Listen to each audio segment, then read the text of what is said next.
Now let's talk about not getting the sex we want. To the extent where people are people pleasing, they are not enjoying the sex they have. And I'm going to add women who are faking their orgasms, women who are not enjoying sex, men who are not enjoying sex, whether it's not enough sex or not sex that they want. They're not enjoying it. There's some people pleasing in the area of sexuality. And I think this goes way beyond the nice guy who has issues in all areas of his life. I think this infiltrates a lot of people personally. I think that in the bedroom, people can either be shut off and like using another person, like kind of abusive and predatory, or they can be like people pleasing, not speaking up, people pleasing, going along, not enjoying it. I just think that healthy sexuality is pretty rare to find in our society. So this is something that is also of personal interest to me, an area where I know that I can find some more, look at where I have some internalized beliefs that are not helpful.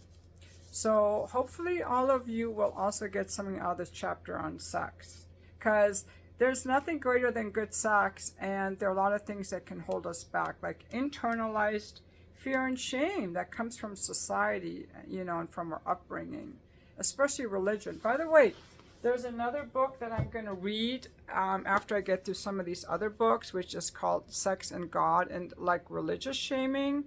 So there's a lot of religious shaming and cultural shaming, and women taught that your value as a woman is dependent on how few men you've had sex with 0 being the optimal number. Even the Virgin Mary, the most prized woman in the Bible, is a woman who gave birth without ever having had her vagina penetrated by a penis.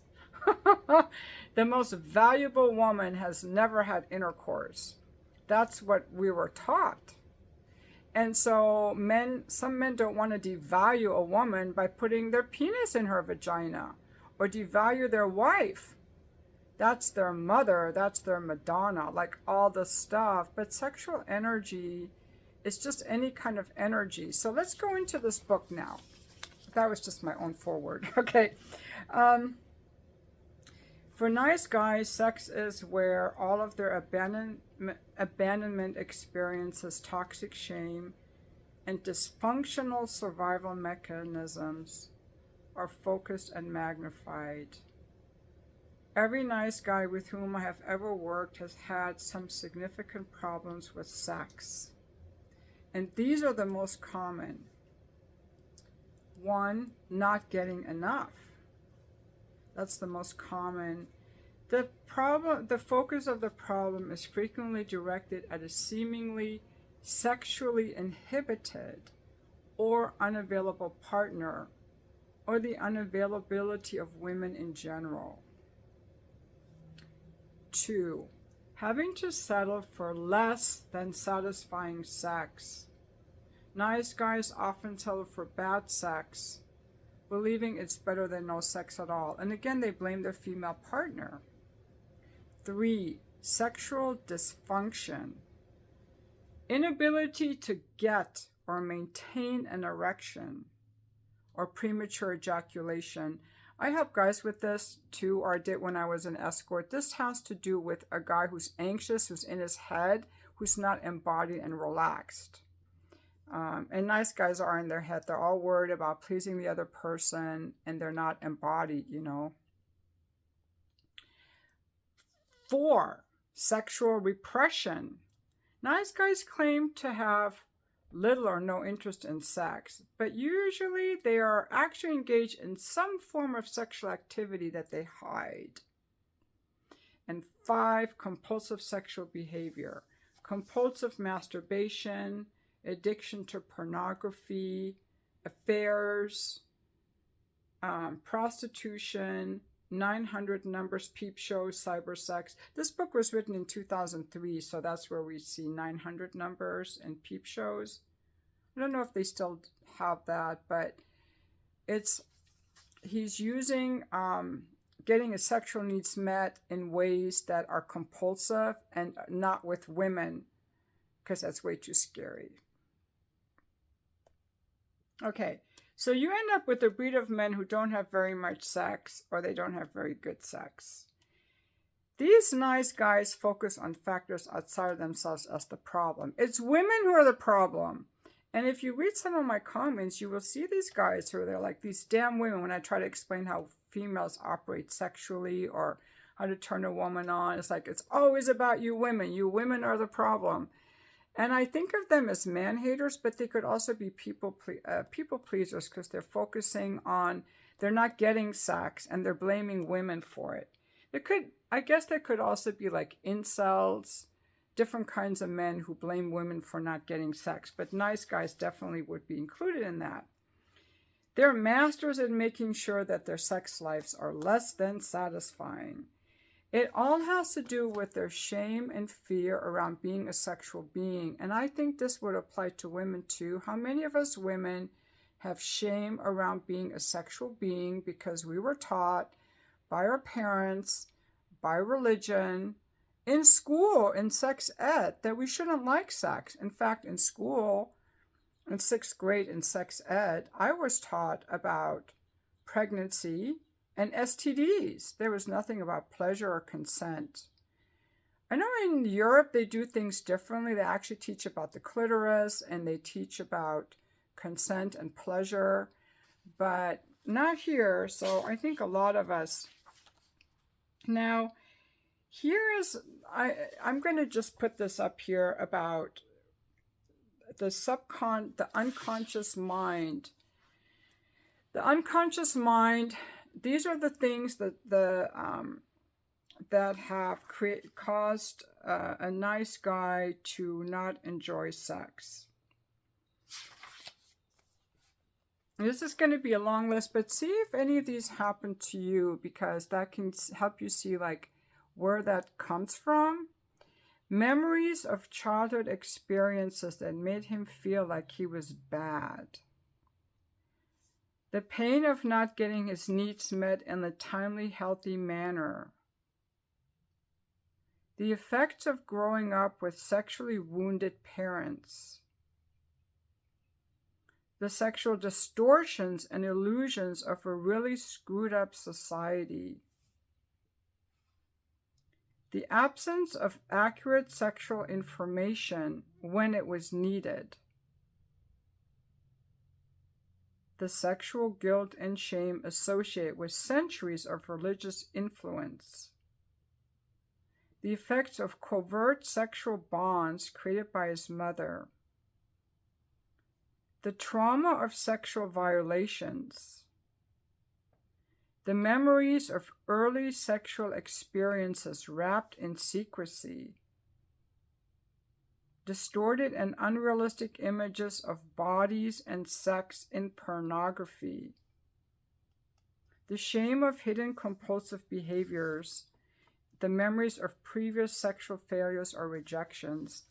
Every time a nice guy has a sexual feeling or is in a sexual situation, he must negotiate through all of this unconscious baggage.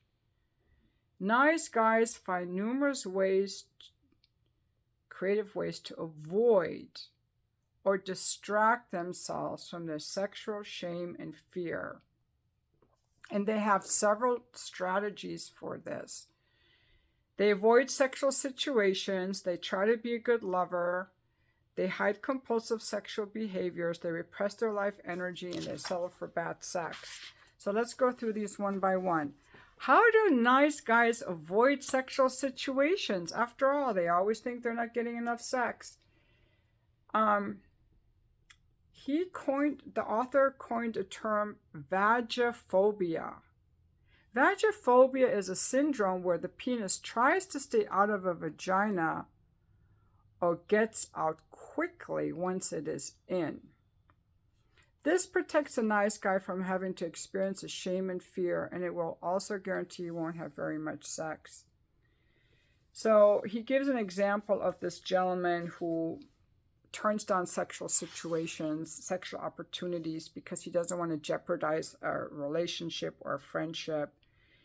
And he would never directly initiate sex. He believed women thought sex was bad, and he was convinced that if he was too direct in letting them know he wanted to have sex, they would think he was bad. This person, this example, used his frustration over his wife's sexual unavailability to justify sexualized behavior with other women, but he would only flirt with them. He would never consummate it because he tried to stay out of the vagina. I think that when he gets out quickly once it is in, I think that would describe premature ejaculation. I will tell you from my own experience from when I was an escort that men with premature ejaculation are not embodied. I would teach them how to breathe slowly and stay in their body. And they usually are men with a small penis. Guys with a small penis usually come very quickly, and I think that's because they have some shame around their small penis. And the quickest way to get out of an uncomfortable situation is to come really quickly. When I had talked to men about how they're able to last so long, I remember years ago I was in my late 50s. I was hooking up with guys in their 20s for a couple years when I was in my 50s. And this one man, he was 21, he was so passionate with me. And I said, how are you able to last so long? Because my experience was with a man who would come like very quickly. Not because he was small. He was not small, my ex-husband, but he had some kind of anxiety about his sexuality. So I asked this young man, how are you able to last so long? And he said, I'm enjoying this so much, I don't want it to end. And I remember that was he had a really good insight. When a man is enjoying the intercourse with the woman, he doesn't want it to end. So when it ends, it's because he wants it to end. He's in his head, he wants to get out of it. Subconsciously, he wants it to end. Okay? That's it. Now, there's other guys who can't come at all because they're desensitized either to age or because they've abused their penis by overstimulating it, by masturbating when they're not aroused, and they do that when they're watching porn when they're not aroused. They've desensitized themselves, they're not able to come. But that's maybe also related to why aren't you getting sex from a woman? Why aren't you in a relationship with the woman? I mean, porn is fine in my opinion if you're using it occasionally or for entertainment. I have a Just for Fans page. It's very sensual. Men enjoy looking at my body, or they use it for entertainment. It's under a different name. I'm not advertising it here, but I'm not opposed to that. But I do not like the commercial porn. It's very violent. It's very image-driven. And when men need to compulsively watch porn every time and they cannot experience sex with a woman, or they're unable to climax when they're with a woman, there's some kind of an issue. There's some kind of an issue in him not able to get the sex that he wants. And, you know, a lot of these married guys who are watching porn, it's because they're probably nice guys. That could be a huge factor. Okay, so here is going to be this example. I'm going to read this because I experienced this once myself with this really great guy I'd met at this was years ago at a cuddle party, and he did the same thing to me, this tentative touch thing in bed. I've had two guys do this to me that I had no interest in having sex with, and they're like, okay, well, we can just cuddle, and I believed them. And then they did this tentative touching thing, which was so weird. I didn't fuck either one of these guys, by the way. But let me read you about this guy, Alan. He was a vagophobia poster child. Okay. In therapy, he revealed that he liked the attention of women.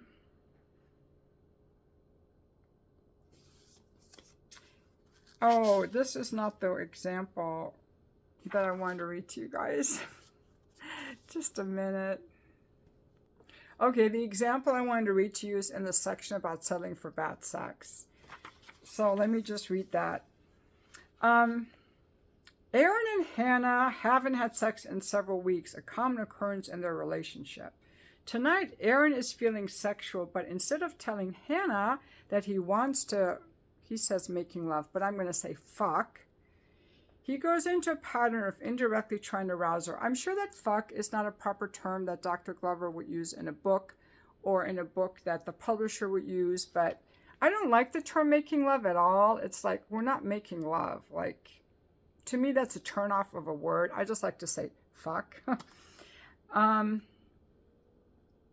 Even though I do believe that there is love, there has to be love and care towards the other person when we're being sexual with them, because they're in a very vulnerable state. There has to be some kind of care, attention, and empathy and love. Not you have to be in love with that person, but there has to be care and love towards that person. But I don't call it making love. I call it fucking. So anyway, so now Aaron goes into a pattern of directly trying to arouse her.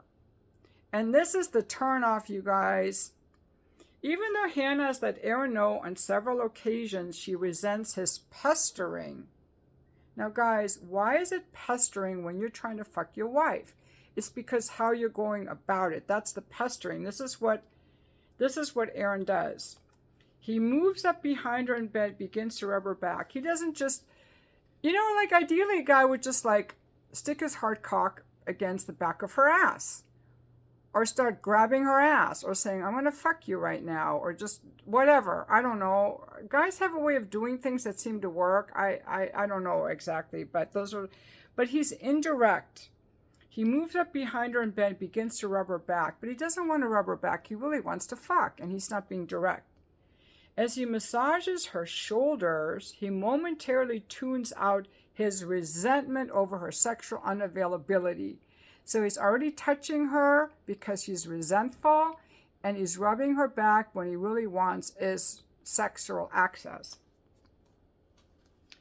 As he slowly moves his hands down to rub her buttocks, hoping that she's not going to say no, again, hoping, he's very tentative, he's hoping she won't get upset. He also tunes out that her body is totally unreceptive to his touch. See, he's not emotionally attuned. That's the problem. He hopes that by moving slowly and not alarming her by being too overtly sexual, she would get in the mood. No.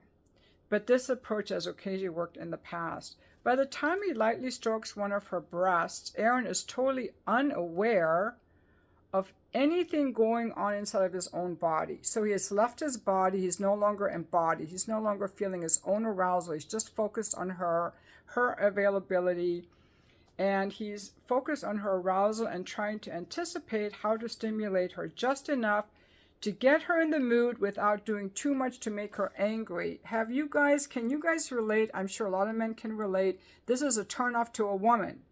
We want you to be like, I'm going to fuck you. Like be direct and own your sexuality. That's what you have to do.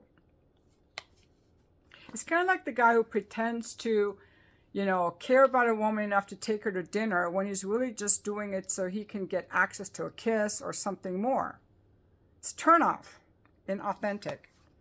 Finally, because she hasn't rebuffed his advances, he rolls her over and for the next 20 minutes focuses all of his attention on her arousal until she has an orgasm.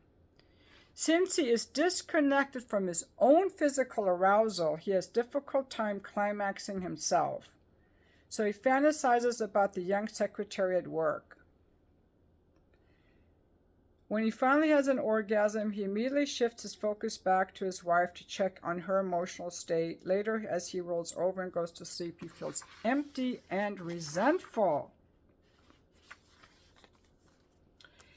So that's an example of a guy who is trying to be nice by repressing his sexuality. And there are men, especially men that were raised by single moms, who feel like, I'm a nice guy. I'm not try to get sex from women the way that other men tried to get sex from my mom and hurt her feelings, got sex from my mom, impregnated her, and left her.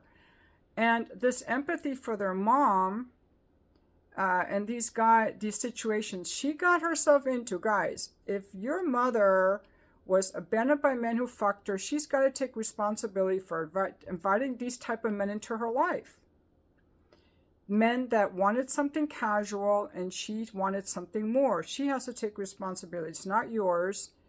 And her sexual wounds, you cannot transfer them to you. You have to differentiate from your mother and from her wounds against men, because a healthy woman enjoys sex. And I think it's fair to grieve that she wasn't able to have that. It's fair to be angry at these men and at her for allowing them into her life, for giving you a revolving door of men perhaps, and for her not being a good, solid enough role model, and for her own wounds, and to separate yourself from her. That's some inner work to separate yourself from her. I myself had to do this work, because when I was a few years ago working on being a life coach, and people kept telling me to coach women in the area of sexuality, I had a really hard time talking to women about sex, because I kept thinking they would get angry with me. And so I was in this coaching course for coaches, and at the end there was a retreat, and at the retreat we did an exercise, and they challenged me to talk to the woman next to me about an enrolling conversation to work with me on sexual coaching. And I had a really hard time, and one of the leaders kind of challenged me and said it had to do with my mom, and it did, because my mom hated sex. She didn't like men, she hated sex. And my experience of women was, women don't like sex. And so I thought every woman I met didn't like sex. Even though I mentally knew that there were women, all my friends liked sex, I still had this underlying belief that they didn't. And that impacted me. And when I wrote the book, The Fuck List, which was really for women, I had a hard time showing it to women, because I thought they would get angry with me. So as soon as I realized that, it broke the spell. I'm like, this is not about me and women and sex. This is about my mom. And I don't want to carry her around to these other women. So let me just see how other women actually feel and treat them in a completely different way. But I didn't really realize consciously that it had to do with my mom. I kind of deep down maybe suspected it a little bit, but that is just one example. And again, in this example of this particular person character he gives in the book, is that this man would never directly initiate sex, the same way that I didn't initiate a conversation with a woman about her sex, or the way that I sometimes don't ask people how they feel, because I think it's intrusive. But Alan would never directly initiate sex. He believed women thought sex was bad. And he was convinced that if he was too direct in letting them know he wanted to have sex, they would think he was bad. Now, I will say there are appropriate and inappropriate ways to discuss sexual things. I got mad at somebody recently that I came across on LinkedIn, and our kids had gone to school together. And I just asked him, he was divorced. I just asked him how he was doing. We were just having a general conversation. And then he kind of brought some sex stuff into it, and I was very upset with him, and I didn't want to ever talk to him again, because I'm not interested in him in that way. So you cannot just go around at work or just talk about sexual things with any woman. But if you're in a relationship with a woman, you have to realize that women like sex, but that doesn't mean that you can be sexual with just any woman. The context and the relationship is important. I would not want my neighbor talking to me about his sexual fantasies. I would not want you guys leaving comments sexualizing me. So the context is important, okay? Just so let's make that clear. Okay, now, what do nice guys do? Again, they avoid sexual situations because it makes them uncomfortable. We went over that, the vagophobia. They think, because women think sex is bad, he won't let them know that they want sex. Another thing they do, they get in their head and they focus on being a good lover. They are not in their bodies, okay? So they can enjoy sex. So they focus on being a good lover so that you will enjoy sex, but you can't as a woman because they're disembodied, so they cannot tune into your own pleasure, and they're performing. It is not unusual for nice guys to pride themselves on being good lovers. it can be an attachment for these men to feel valuable. And that's why they come quickly. Terrence introduced himself in his first therapy session. I've got a problem with premature ejaculation. My first wife left me for another man. That was devastating. The good news is I met a wonderful, sensual, sexual woman and we're engaged to get married. There's only one problem. I come too fast. She turns me on so much, I just get too excited. I think I talked about this earlier in the video. The easiest way for a man to overcome his anxiety is to come quickly. Dr. Glover also says that in his book, Vagophobia. The penis tries to stay out of a vagina or it gets out quickly once it is in. Any men who are uncomfortable with their bodies or with their sexuality or with intimacy also, will come quickly. Some guys who are uncomfortable with intimacy will just kind of like pound away at a woman with their eyes closed, like use her as an ejaculation device.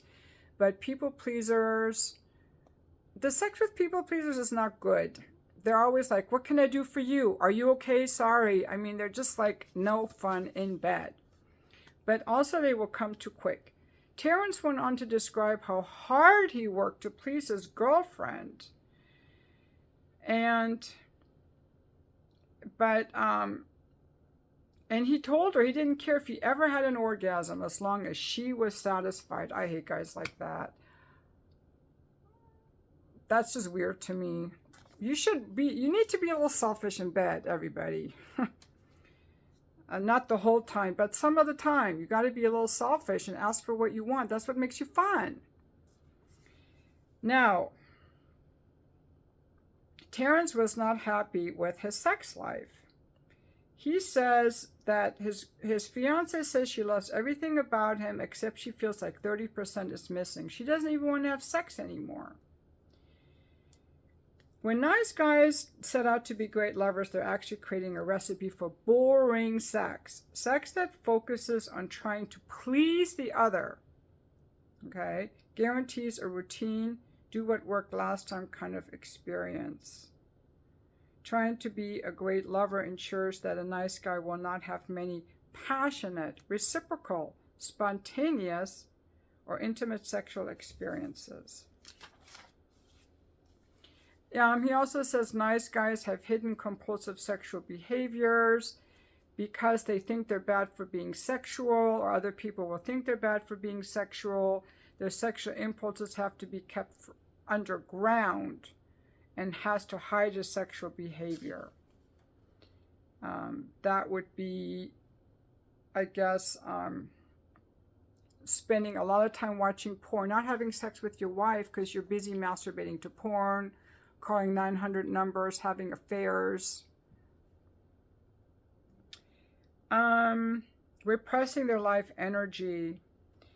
When a boy reaches adolescence, he has to learn how to relate to the opposite sex. He has to learn how to get a female to notice him and approve of him.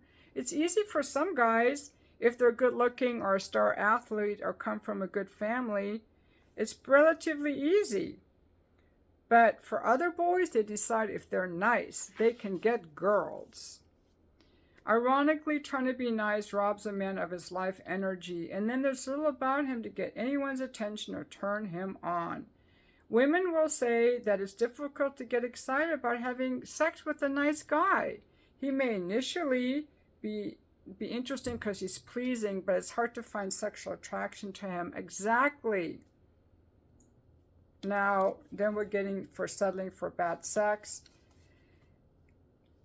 The wife of a nice guy in her late 20s shared with me how her partner would pester her for sex. And earlier I read the story of Aaron and Hannah where he was like tentatively touching her back, hoping she wouldn't get mad, hoping he could stick it in before she got upset. That's pestering because it's not direct. It's like this tentative touch thing. Oh my God, I hate it. But when she would say no, he would pout and withdraw. That's what they do. That's what both of these guys did. I didn't tell you these stories. I'm going to make a separate videos for the members area on the two guys that did a pestering for sex nice guy thing and how it turned me off. That's for story time. And then they would pout and pester me more, trying to talk me into it. Okay, when she did consent to being sexual, he would focus on her arousal while she did little to reciprocate. With pithy awareness, she revealed, I could tell him it would really turn me on if he set himself on fire. Okay, by settling for bad sex, they ensure that they won't experience very much good sex. To get good sex, you have to come out of the closet. Okay? You have to come out of the closet. So that's some internal work. You have to think back to your first sexual experience. Was it joyous? Or was it hidden, rushed, guilt-ridden? Or was it painful, abusive, or frightening? When it comes to masturbation, you guys have to be open about your sexuality, your masturbation, your relationship. I'm going to tell you how many men I've asked, does your wife masturbate? And there'll be, I don't know. I cannot masturbate in front of my wife. Mutual masturbation is like a very hot thing you can do with your partner, mutual masturbation, but you should also be able to masturbate on your own to find out what you like, to experience pleasure guilt-free by yourself. Do you and your partner talk openly about masturbation? Would there be a crisis if your partner caught you doing it? Do you do it compulsively or in secret? Another way of coming out of the closet, this is to get good sex. You've got to come out of the closet. Think back to your first sexual experience. Be comfortable with your masturbation. Be able to talk with your partner. Be with someone that's not going to freak out if they see you doing it and that you can do it. And when it comes to your sexual experiences, thoughts, or impulses, are you comfortable revealing everything about yourself to your partner? Do you have secrets? Do you have some aspect of your sexuality that had caused a crisis in your relationship? Have you ever tried to eliminate or limit some problematic sexual behavior? In order to clean out your closet, though, you have to be in the presence of safe, supportive people. It's kind of like in 12-step programs. In step 4, one of the steps, you make a list of all your weaknesses and faults, and then in another step, you read it to a sponsor as a way to release all the shame about things you've done. There is a power that comes when you acknowledge your shameful actions or what you're ashamed of or your weaknesses in the presence of another person. Not even a YouTube video. It has to be to another person. That's a safe, supportive person. So this allows the nice guy to release his shame and fear and free up the emotional energy it took to keep them hidden and repressed. These safe people also give the nice guy supportive messages that it is not bad for him to be a sexual being. That's the thing, is like owning, like, it's okay for me to be a sexual being, like in every cell of our fibers and being. So to get good sex, come out of the closet, okay? Number 2 is take matters into your own hands, which is by masturbating and be able to masturbate and orgasm without needing porn, fantasy, or distraction. You have to be able to get to that point. When I was an escort, I had so many guys who had difficulty climaxing because they were so used to the tight grip of their own hand and they were desensitized and no one could make them come. Not even they themselves could make themselves come. And to also have regular sex with a partner. Because when you're watching porn, you're a spectator. This is not in the book, it's me talking. You're a spectator to some entertainment and a lot of visual images, and you're disconnected from your body because your body is not horny. If you're honest, it's the porn doing it. And when you're with another person, you actually have to stay embodied and be comfortable with some degree of intimacy. To get good sex, so number 3 is saying no to bad sex. Saying no to bad sex. Do not put up with bad sex. Let's see, where was I going to go in this book?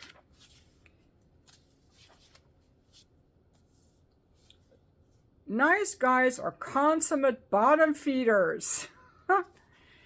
They settle for scraps and come back begging for more. They settle for distorted images of bodies in pornography, for faceless sex of 900 numbers and chat rooms, for trying to persuade unavailable people to begrudgingly be sexual with them, like when your wife has duty sex with you, starfish sex, she just lays there. They settle for quick, compulsive masturbation, they settle for passionless, mechanical sex. They settle for trances and fantasy. Nice guys do a lot of settling. Here's how I define good sex. Okay, this is a long video. Okay, good sex consists of two people taking full responsibility for meeting their own needs. It has no goal. It is free of agendas and expectations. Rather than being a performance, it is an unfolding of sexual energy. It is about two people revealing themselves in the most intimate and vulnerable of ways. Good sex occurs when two people focus on their own pleasure, passion, and arousal, and stay connected to those same things in their partner. All of these dynamics allow good sex to unfold in unpredictable, spontaneous, and memorable ways. Okay, so nice guys have to let go of trying to be a great lover. They have to practice being clear and direct. Choose available partners.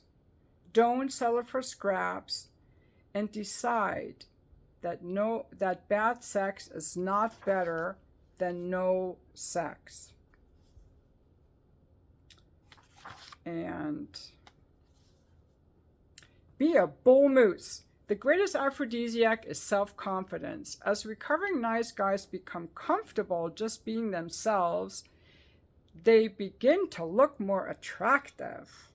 Self-respect, courage, and integrity look good on a man, and people will respond. So, when nice guys tell of selfishly putting their needs first, they are surprised when a seemingly unavailable partner expresses a desire to be sexual. One client who hadn't had sex with his wife in 14 months shared in a nice guy group that he was tired of listening to his wife complain about her work problems. Yes, guys, do not put up with that bullshit of women nagging you or complaining about their work or emotionally dumping on you. Tell them stop or give her a 2-minute limit. Here's what happened. That night, for the first time in 15 years of marriage, he told his wife that he was too tired to listen. Even though she was initially angry, later that night she asked him if he wanted to make love. Actually, she asked him if he wanted to fuck. So, the thing that makes sex so exciting is what makes it so terrifying. It is powerful, chaotic, and wild. As recovering nice guys release their sexual shame and fear, take responsibility for their own sexual pleasure, refuse to settle for bad sex, and practice being just who they are, they put themselves in the position to embrace this cosmic force without fear or reservation. This is when the sex gets really good. Okay, so I'm almost done with this book. I have one chapter left, which is going to be about the life you want. Your life, your work, and your career. So yeah, just from my experience when I was an escort, I also had to focus on my pleasure. Like for me, I never knew what would happen. Like, okay, this is going to be an adventure. Let's see what's going to happen. I stay embodied and I kind of do what I want. And I'm like, you can tell me if you want something different or not different. And contrary to popular opinion, not all sex workers hate what they're doing. Some of them actually like what they're doing, and they're really embodied. It's very important, ladies, to be embodied during sex. If a woman is faking her orgasms, she is not being authentic. She is people-pleasing. And sometimes it's a manipulation strategy. Women will fake their orgasm. It's like, I want this guy to come quick so it's over with. But it doesn't make guys come quicker. From what I've observed watching other women who fake it, it doesn't make them come any quicker. It just is a way of removing one's own authenticity. It's better to just speak up. And for most couples, I think it's always great to bring some newness into a relationship by saying, what are some things that you really like about our sexual relationship? What are some things you don't like? And if it's been a while since you and your wife had sex, it's also a great idea to say, hey, think about whether you ever had good sex. Because if you never did, she doesn't like sex. Something's off, and she probably might have had some sexual trauma, and therapy is probably the best way to go. But if she once liked it and no longer does, and the kids have come along or life has come along, it's be like, hey, I miss how it used to be between us. Do you miss it too? Have like an enrolling conversation.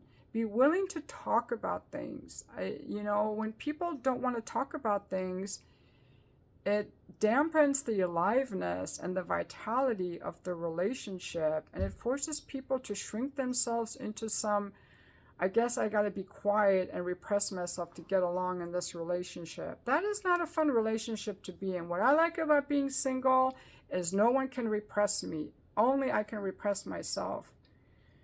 I think it's really hard to be around people that allow us to be self-expressed.